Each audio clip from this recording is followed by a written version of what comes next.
Amanecha sober el Danubio y los soldados no podían dejar de mirar al frente. No era miedo lo que sentían. Era otra cosa. Algo más pesado. Carlos de Lorena levaba horas en la misma colina, observando el campo de batalla. Sus hombres levaban 2 días formados, esperando la orden.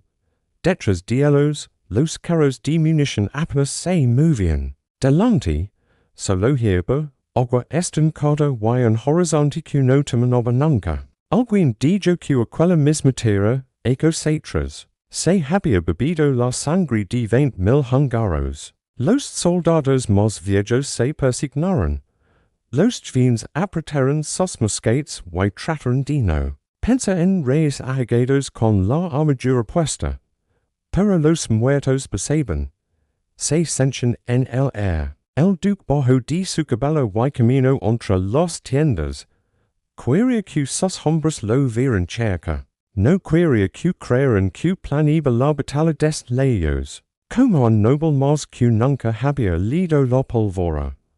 Pasa junto a un grupo de granaderos bávaros y se detuvo. Eran muchachos, casi niños. Uno de ellos tenía las manos tan temblorosas que apenas podía sujetar la mecha. ¿Cómo te llamas? Preguntó el duque.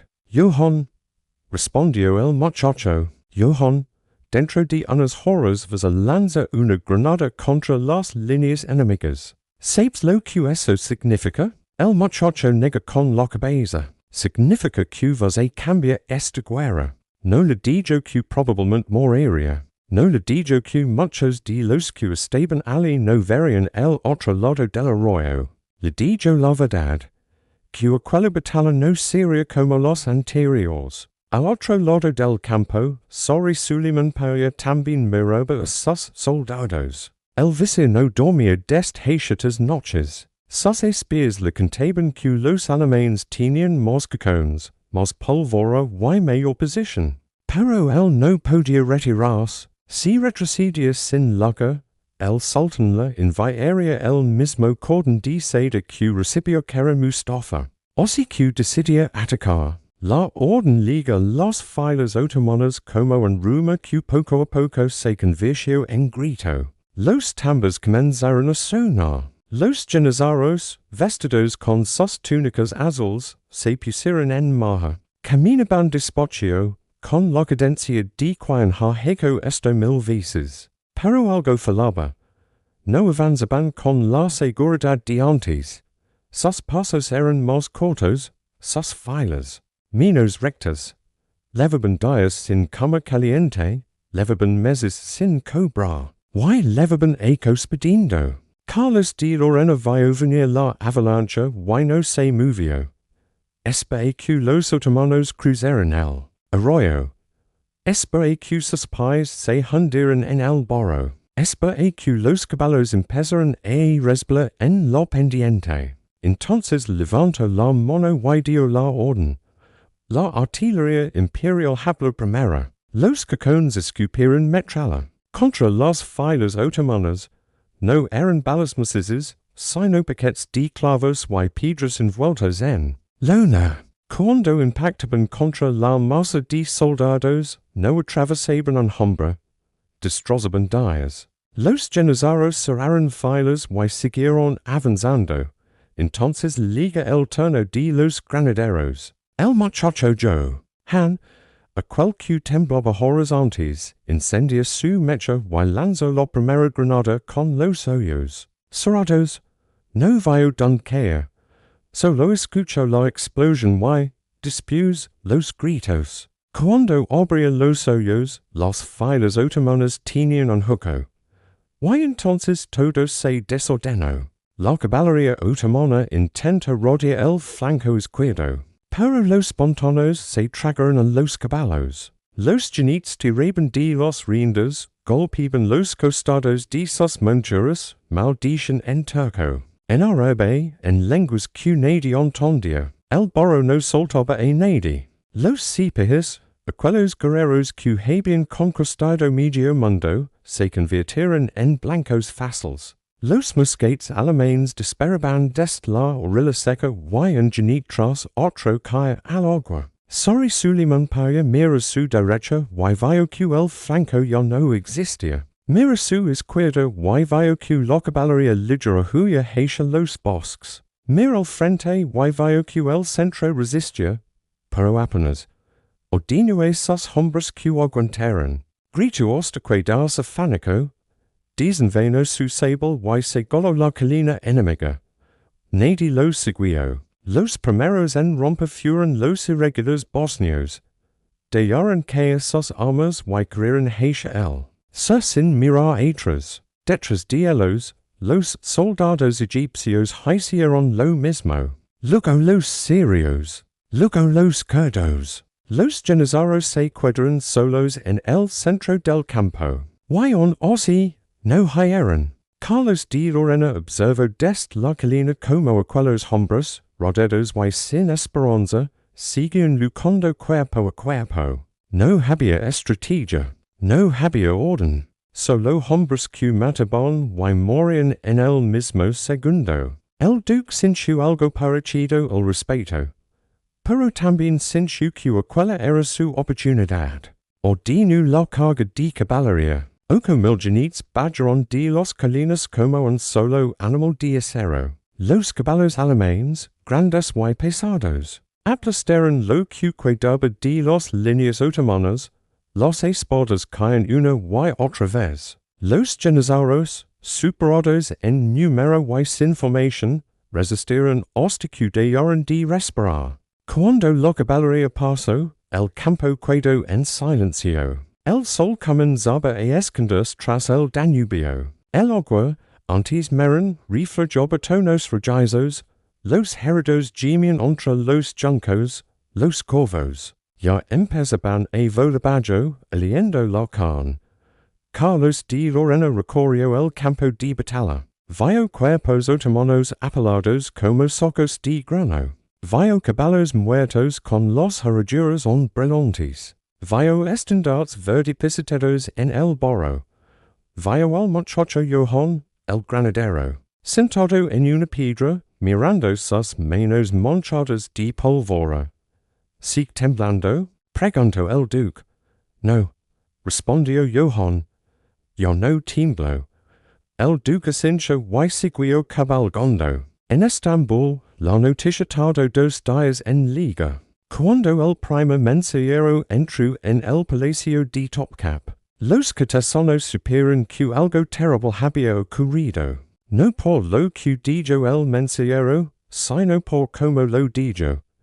Hablaba en voz baja, casi susurrando, como si las palabras pudieran envenenar el aire. Mehmed IV escuchó el informe sin inmutarse. Levaba ecos sin dirigir personalmente ninguna guerra. Prefería los bosques de Tracia. La cosa del ciervo, el vino dulce que bebía escondidas aunque el coron lo prohibiera. La guerra era cosa de Visayas, la derrota también. Pero esta vez no fue así. Cuando los janízaros sobrevivientes regresaron a la capital y contaron lo que habían visto, la ciudad entera supo que algo se había roto para siempre. No era solo una batalla perdida, era la confirmación de lo que muchos sospechaban desde que el imperio ya no asustaba a nadie.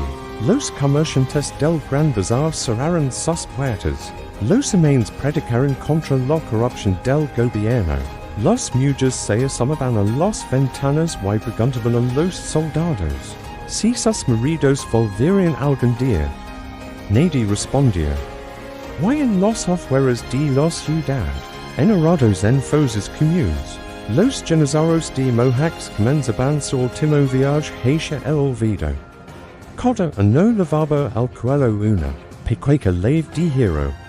La leve de una cosa que nunca volverían a abrir. La noche antes de la batalla, un hombre cruzó las líneas otomanas sin hacer ruido. No levaba uniforme, no levaba armadura. Vestía ropas viejas y manchadas de barro, como un campesino más que buscaba su hijo entre las tiendas. Pero no era campesino, era un espía. pagado con monedas de plata acuadas en vina. Y lavabo escondida en la suela de su bota la información que cambiaría el curso de la guerra. Nadie lo detuvo. Los centinelas otomanos levaban horas mirando al vacío. Con los ojos hinchados de fuego y el estómago vacío, levabantes días racionando el pan. Levaban una semana sin recibir noticias de sus familias. Levaban una co-preguntandos por que seguían luchando por un sultán, que nunca había pasado un campo de batalla. Él espía camino entre las tiendas como una sombra más. Escuchó a los soldados que hacen voz baja. Escuchó a los oficiales discutir sobre quién había robado los rochones. Escuchó, sobre todo, el silencio que dejaban los hombres cuando pensaban en la muerte. Cuando encontró lo que buscaba, el plano de las posiciones otomanas garabateado en un papel arrugado. Lo guardó dentro de la camisa y emprendía el camino de vuelta al otro lado del arroyo. Carlos de Lorena lo esperaba con una vela encendida y una jarra de vino que yo se había cuidado. Sin babullas, el espía extendía el papel sobre la mesa. Están hambrientos, dijo. Están cansados. Y están solos. El duque posó el dedo sobre las líneas dibujadas a mano. Señaló el flanco derecho. Y aquí, los irregulares, bosnios en su mayoría, no tienen ningún interés en morir por Estambul. Carlos de Lorena sonrió sin ganas. Entonces no murieron. A la mañana siguiente, cuando el sol apenas asomaba sobre las colinas, los otomanos comenzaron a moverse. Sobre Suleiman Pasha había decidido atacar. Sus oficiales le rogaron que esperara, que los hombres necesitaban descansar, que la artillería no estaba bien posicionada, que el terreno era una trampa. El vice los miró con desprecio y repitió la orden. Atacamos al amanecer. Nadie volvió a Hebla. Los janizaros se levantaron de sus tiendas sin desayuno. Ajustaron sus turbales, revisaron sus cimitauros y formaron filas en silencio. Los oficiales pasaban entre ellos repartiendo balas y pólvora. Algunos soldados escribían cartas que nunca enviarían. Un muchacho de apenas 17 años, reclutado 2 meses antes en las montañas de Anatolia, miraba el horizonte sin parpadear. Tenía los dedos helados y la boca seca. Un soldado viejo, con cicatrices en el cuello y la mirada cansada, se acerca y le puso una mano en el hombro. La primera batalla de miedo, dijo el viejo. El muchacho asintió. Luego dices de tener miedo. ¿Cuándo entiendes que vas a morir igual? El viejo se alejó sin esperar respuesta. El muchacho se quedó solo, mirando sus botas rotas, preguntando si su madre alguna vez sabría dónde había muerto. Los tambores comenzaron a sonar. Los otomanos avanzaron. Carlos de Lorena vio venir la marea azul y Esta. No movió un dedo hasta que las primeras filas enemigos pasaron el arroyo. Hasta que el burro comenzó a succionar las sandalias. Hasta que los caballos empezaron a encabritarse, asustados por el agua y el ruido. Entonces habló, ahora. Los cacones escupieron fuego. La metralla no era elegante, no respetaba rangos ni edades ni promesas de paraíso. Era solo giro sucio volando a ciegas, buscando con donde incrustarse los clavos, las piedras, los trozos de cadena afilada. Todo servía. La primera fila de janizaros caía enra. La segunda fila tropezó con los cuerpos y también caía. La tercera fila siguió avanzando. Uno de ellos, un hombre grande con barba intricana, sintió un golpe seco en el pecho y miró abajo. Un clavo oxidado sobresalió de su túnica azul. Se leva la mano al pecho y la retira empapada en sangre. Mira la sangre con curiosidad, como si no supiera que era. Lugo doblo los rodillas y se hundia en el barro. A su lado, otro soldado gritaba el nombre de su hijo una y otra vez. Nadie respondía. Los granaderos bavaros esperaban su turno. Eran vins. Casi todos menores de 25 años levaban días practicando el movimiento encendo la mecha. Lanza la granada, protegas la cara. Lo habían repetido 100 veces. Pero ninguna práctica era como la realidad. El oficial dio la orden y los brazos se levantaron al mismo tiempo. 100 granadas describieron arcos perfectos. Contra el cielo. Cayeron entre las filas otomanas como frutas podridas. Las explosions no fueron enormes. No derribaron murallas ni abrieron cráteres, fueron pequeñas, rápidas, sucias. Pero cada uno dejaba un círculo de cuerpos retorcidos en el suelo. Los caballos otomanos, entrenados para soportar el ruido de los tambores y los gritos de batalla, no estaban preparados para aquello. Se encabritaban, retrocedían, aplastaban a sus propios jinetes. Un sargento de caballería intentó calmar a su montura acariciando el cuello. El caballo lo mordió y haya cayendo hacia los pantanos. Sorry Suleiman Primera desde la retaguardia. No podía creer lo que veía. Sus hombres caían sin liga siquiera a las líneas enemigas. Los alemanes apenas se movían de sus posiciones. Estaban allí, firmes, disparando y recargando como si estuvieran en un campo de entrenamiento. El vicio ordenó a sus reservas que avanzaran. Nadie se movió.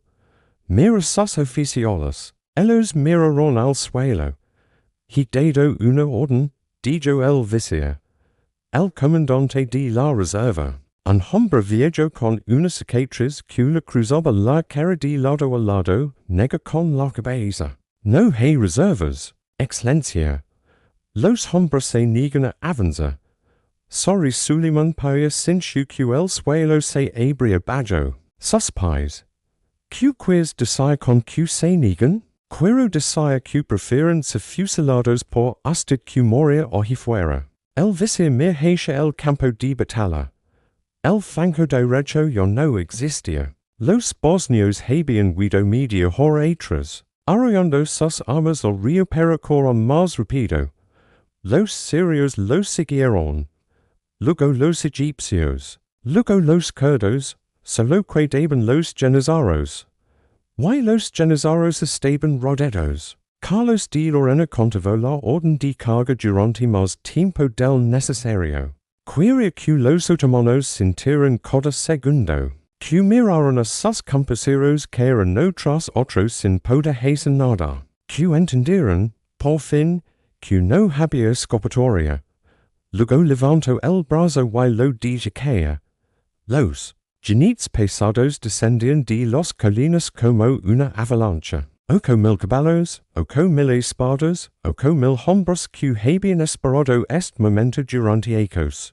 Muchos de ellos habían perdido a sus padres en Viena. Otros habían visto arder sus aldeas a manos de los tártaros. Algunos, los más jóvenes, solo querían terminar la guerra y volver a casa. Pero todos querían liga antes que los demás. La carga partió en dos lo que quedaba del ejército otomano. Los janizaros, aislados y sin refuerzos, formaron un círculo con los cuerpos de sus muertos.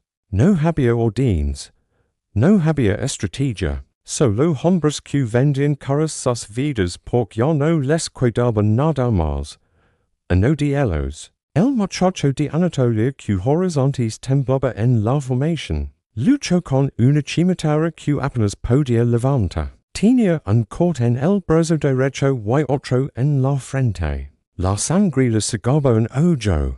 Un jinete alemán se acerca él con la espada en alto. El muchacho no gritó. Cerró los ojos y pensó en las montañas de su casa, en el olor de los pinos después de la lluvia, en la voz de su madre llamándolo para cenar. La espada caía. Cuando Carlos de Lorena recorrió el campo aquella tarde, encontró el cuerpo del muchacho entre un montón de cadáveres. Tenía los ojos abiertos y los manos aferrados a la empuñadura de su cimitara. Alrededor de su cuello, una cuerda de cuero sostenía una pequeña leve de hierro, ya oxidada por la sangre. El duque se agachó y lo tocó con la punta de los dedos. ¿De qué será la leve? Preguntó.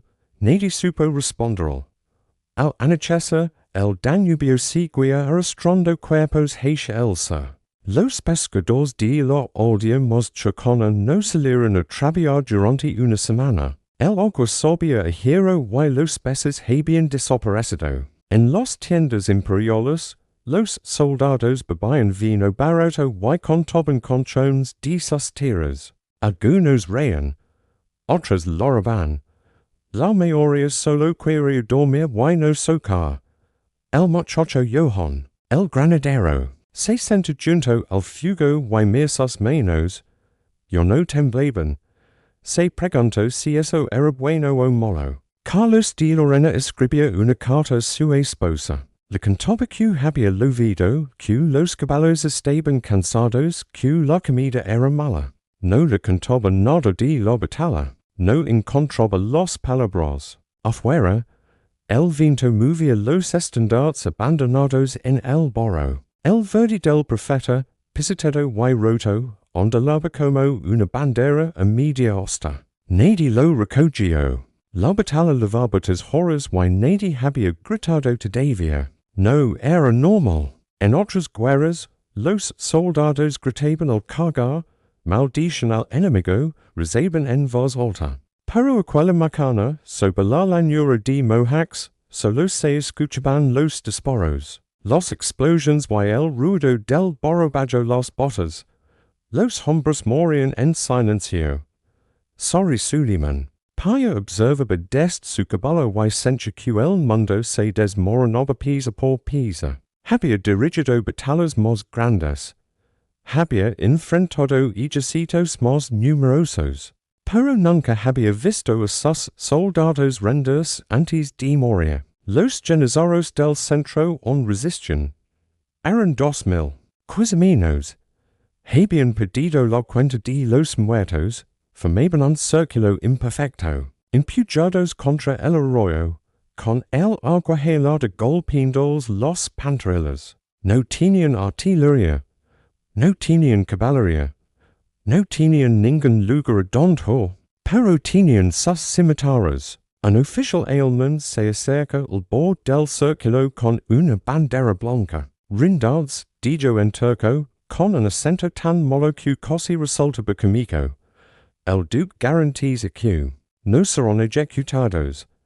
El comandante Genizaro, un hombre flaco de 40 años llamado Mustafa, escupía al suelo. Dijo al duque, respondió, que no vain hasta aquí para random. El oficial alemán asintió, como se esperara esa respuesta, y regresó esas líneas. Mustafa mira sus hombres. Estaban sucios, heridos, hambrientos. Muchos apenas se sostenían en pie. Uno de ellos, un muchacho que no llegaba a los 20, tenía una herida abierta en el muslo y sujetaba la carne con la mano para que no se desprendiera. Joel, preguntó Mustafa.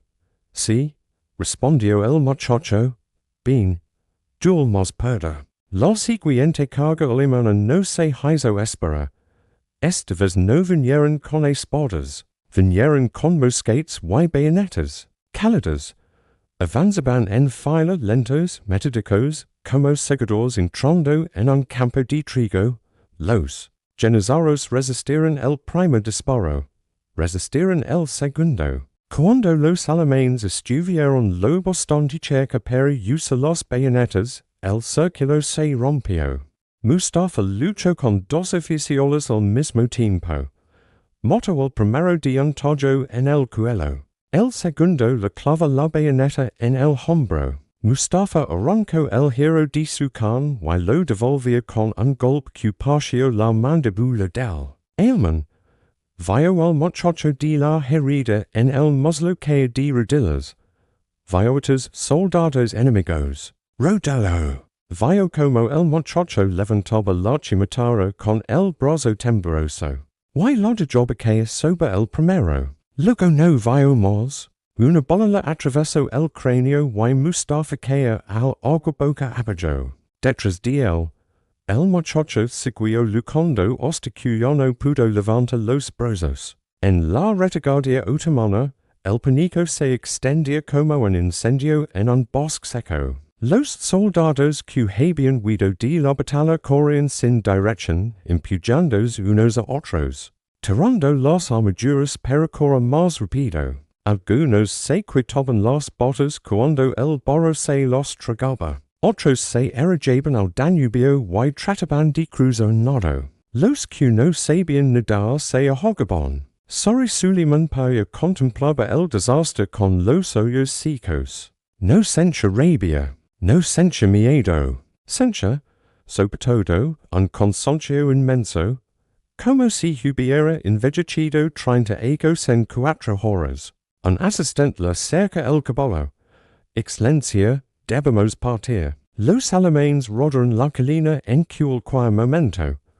El vice no respondió. Excelencia insistió. El asistente, si lo capturan, si me capturan, corto el vice me ejecutaron. Si vuelvo a Estambul, también me ejecutaron. Expliquen cuál es la diferencia. El asistente no supo qué decir. Sorry Suleiman Paya mir por última vez el campo de batalla. Vio los cuerpos de sus soldados flotando en el arroyo. Vio los estandartes rotos.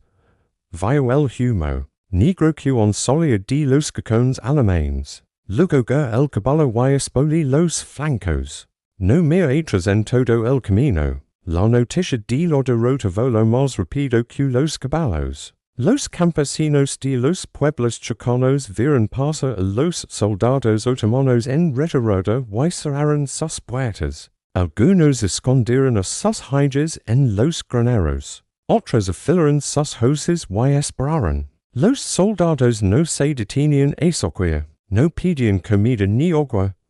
Solo corrían.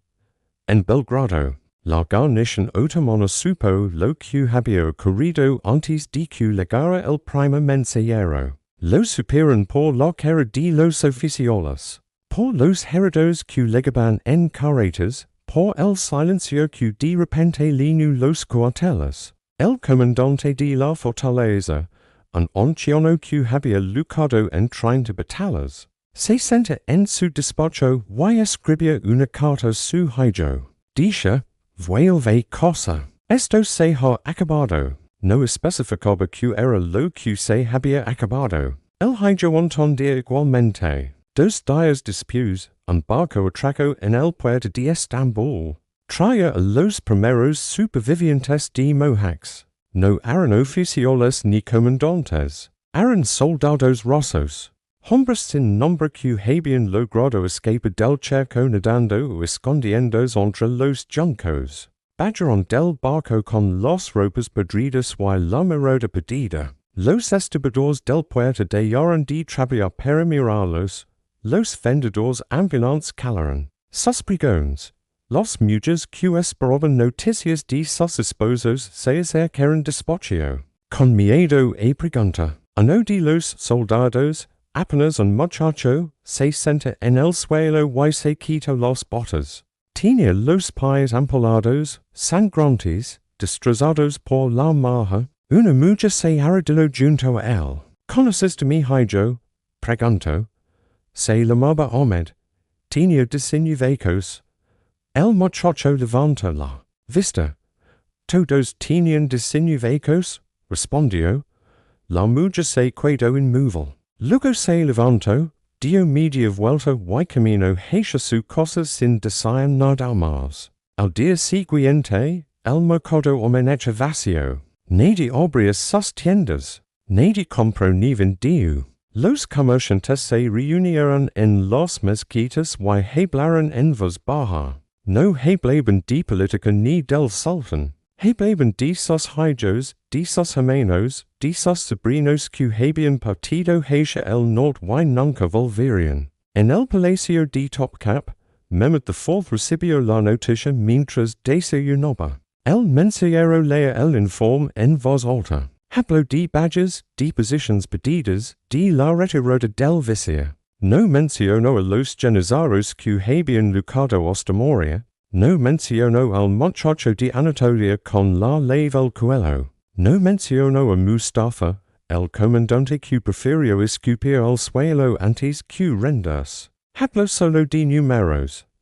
El sultán escuchó en silencio. Llamé un serviente y pidió más miel para el pan. ¿Algo más? Preguntó. No. Alteza, respondió el mensajero.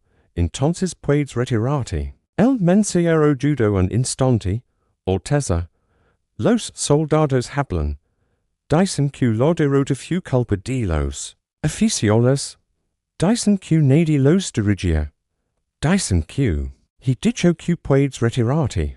El mensajero se inclinó y salió de la habitación. Mehmet se quedó solo con su desayuno. Mir la miel resbalando levemente por el borde del plato. Luego dejó la cuchara y apartó la bandeja. No volvió a probar la miel en el resto de su vida. 800 kilómetros de allí, Carlos de Lorena ordenaba enterrar a los muertos. Era una tarea lenta, sucia, interminable. Los soldados cavaban fosas comunes mientras los capelanes rezaban oraciones en latín, que nadie entendía.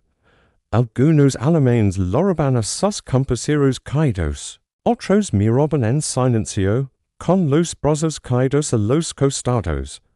Un soldado húngaro se acerca al duque. Mi abuelo luchó aquí en 1526, dijo. Sobrevivió, pero nunca volvió a ser el mismo. Dice que Mohács era un lugar maldito. Carlos de Lorena lo mira. ¿Why usted que cree? El soldado pensa unos segundos. Creo que los lugares no tienen la culpa. Los lugares solo son tierra. Entonces, ¿quién tiene la culpa? El soldado no respondió. Se goló el campo sembrado de cadáveres. Alos ya, no pueden tenerla. ¿Why nosotros tampoco queremos? El duque sincha y siguió caminando. Al atardecer, un grupo de campesinos salía de los aldeas choconas. Traían palos y mantas. Y pidieron permiso para enterrar a sus propios muertos. No hablaban turco. Eran húngaros, eslavos, rumanos. Gentes que habían vivido bajo el dominio otomano durante generaciones. Y que ahora a sus antiguos amos muertos en el barro. Enterraron a los soldados sin preguntar sus nombres. Sin saber de qué ciudad habían partido ni qué. Saben cuándo cerraban los suyos. Sin saber si dejaban esposas, hijos, padres, madres. Solo tierra sobre tierra. Uno de los campesinos encontró una pequeña leve de hierro enredada en una cuerda de cuero. La sostuvo en la palma de la mano, sintiendo su peso. Luego la guardó en el bolsillo y siguió cavando. Los primeros rumores llegaron a Estambul como un mal olor que nadie quería reconocer. Se dice que el ejército había sido destruido. Se dice que el vice había huido. Se dice que los infieles habían profanado los cuerpos de los mártires. Y arrollado sus restos al Danubio. Se dice. Pero nadie sabía nada con certeza. Lo único cierto era que los soldados seguían ligando. Legaban solos, en grupos pequeños, a veces cargando a compañeros heridos sobre los hombros. Legaban con las ropas hechas girones y los pies envueltos en tropos. Legaban con hambre, con fiebre. Con la mirada perdida en algún lugar del camino que ya no recordaban. La gente salía a las calles para verlos pasar. Los niños dejaban de jugar. Las mujeres dejaban de barra.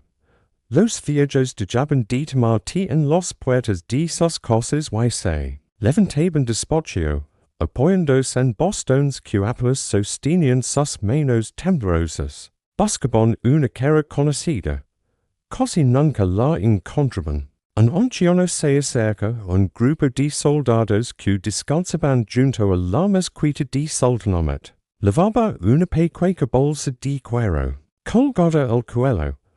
La obria con dedos torpes y extrajo un retrato de bullado a mono. Los bordes yogastados de tanto doblarlo. ¿Han visto a este muchacho? Pregunto. ¿Es mi nieto? Se llamaba. Hizo una pausa. Se llama. Corrigió. Se llama Hazen. Los soldados miraron el retrato. Luego se miraron entre ellos. Luego miraron al suelo. Nadie respondió. El anciano guardó el retrato. Añadió la bolsa y se alejó que el abrió sin decir una palabra. Esa misma noche, un grupo de oficiales generales se reunió en secreto. No estaban en un cuartel ni en un palacio. Se encontraron en la trastienda de una panadería entre sacos de harina y hornos apagados.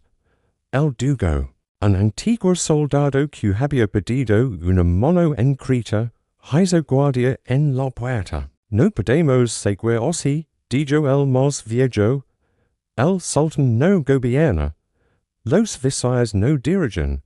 Los soldados no cobran. ¿Why ahora podemos batallas que nuestros abuelos ganaban con los ojos cerrados? ¿Qué propones? Preguntó otro. Lo que siempre se ha hecho cuando un sultán falla. Silencio. Eso es traición, susurra un tercero. No. Eso es supervivencia. La conversación se alarga hasta la madrugada. Hablaron de Mehmed IV, de su obsesión por la causa, de sus largas ausencias del palacio, de su indiferencia ante la hambruna que asolaba Anatolia. Hablaron de los visaires que habían ejecutado para calmar al pueblo y de cómo nunca era suficiente.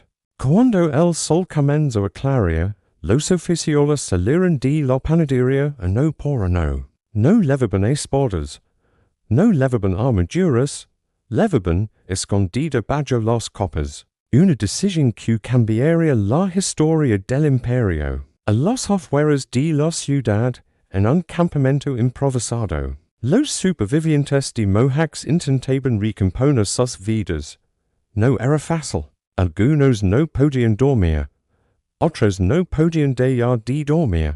Había quienes se despertaban gritando, convencidos de que aún estaban en el pantano, con el agua helada subiéndoles por las rodillas y los alemanes disparando desde la colina. Un joven soldado, apenas un niño, levaba sus días sin habla. Sus compañeros lo dejaban comido junto a Cato y él la miraba sin tocarla. Se sentaba en el suelo, abrazado a sus rodillas. Y mecha el cuerpo adelante y atrás como un péndulo. Un cabo se sentó junto a él. ¿Cómo te llamas? Preguntó. El muchacho no respondió. Yo me llamo Ibrahim. Tengo 42 años. Levo 25 sirviendo al imperio. He estado en días campocas y he recibido 4 heridas. ¿Sabes cuántas batallas he ganado? Silencio. Ninguna. Todas las que he peleado las hemos perdido. El muchacho dijo de mesas, pero sigo aquí, continue. El cabo. Whitehall también. El muchacho levantó la vista. No quiero seguir aquí, susurra. Lo es, nadie quiere. Pero aquí estamos. El cabo se levantó. Dijo su ración de pan junto al muchacho y se alejó sin mirar atrás. Horas después, el pan había desaparecido. En Viena las campanas repicaron durante 3 días. La ciudad que había estado a punto de caer 4 años antes celebraba ahora la destrucción del ejército otomano. La gente llenaba las calles, cantaba himnos, besaba las imágenes de la Virgen. Los nobles organizaban banquets. Los soldados bebían en las tabernas hasta que rendidos.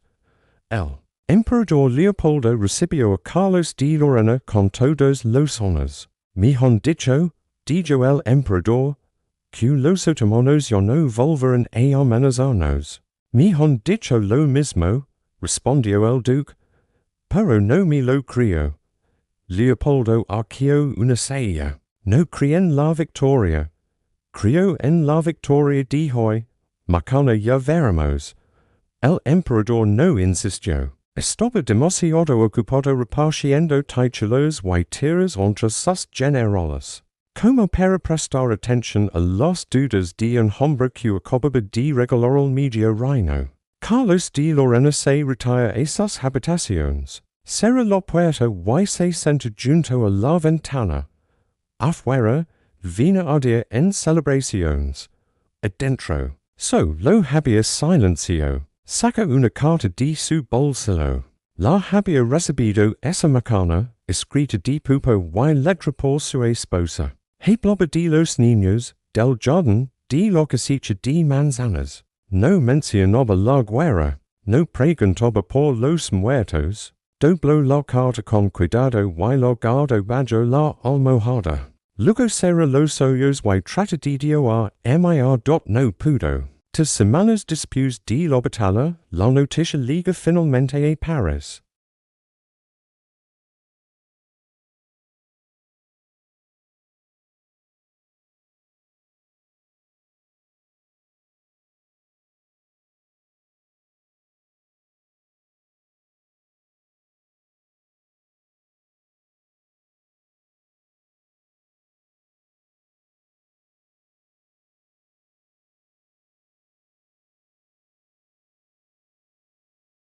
Let's set the stage. By the beginning of the 17th century, the Ottoman Empire was a global superpower. Its territory stretched from the gates of Vienna to the shores of the Indian Ocean, from North Africa to the Persian Gulf. For centuries, the sultans in Constantinople, now Istanbul, were the most powerful rulers in the world. Their armies were feared, their navies controlled the Mediterranean, and their culture was a vibrant fusion of East and West.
The 30 Years' War, which raged from 1618 to 1648, was one of the most destructive conflicts in European history. It started as a religious war between Catholics and Protestants within the Holy Roman Empire, but quickly morphed into a continent-wide political struggle. Out of this chaos, new powers emerged. France, under the absolute rule of kings like Louis XIV, the Sun King, became the dominant land power in Europe. Its centralized government, professional army, and burgeoning economy set a new standard for state building.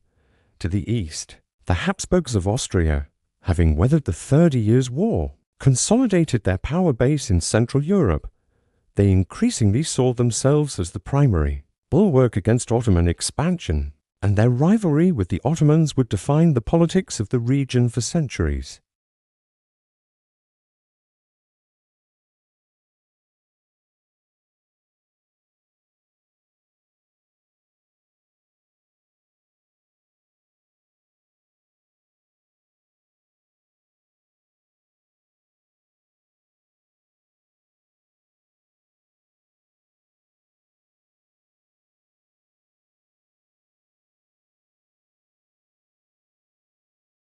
And modernize, setting its sights on territories held by the Ottomans around the Black Sea.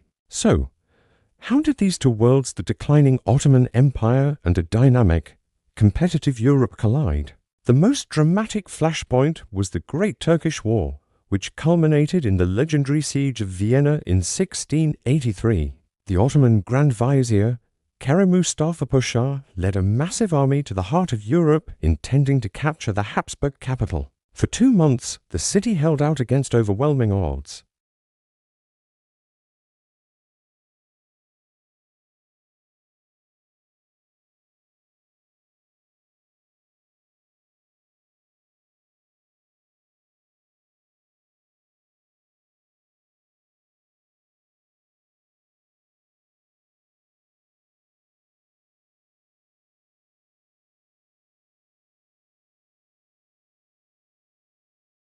The years following the defeat at Vienna saw the Holy League, a coalition of Austria, Poland, Venice, and later Russia push the Ottomans out of Hungary and much of the Balkans. The war ended with the Treaty of Karlowitz in 1699. This wasn't just another treaty, it was a landmark moment. For the first time ever, the Ottoman Empire was forced to formally surrender significant territory to a European coalition. The myth of Ottoman invincibility was shattered for good. The consequences were profound.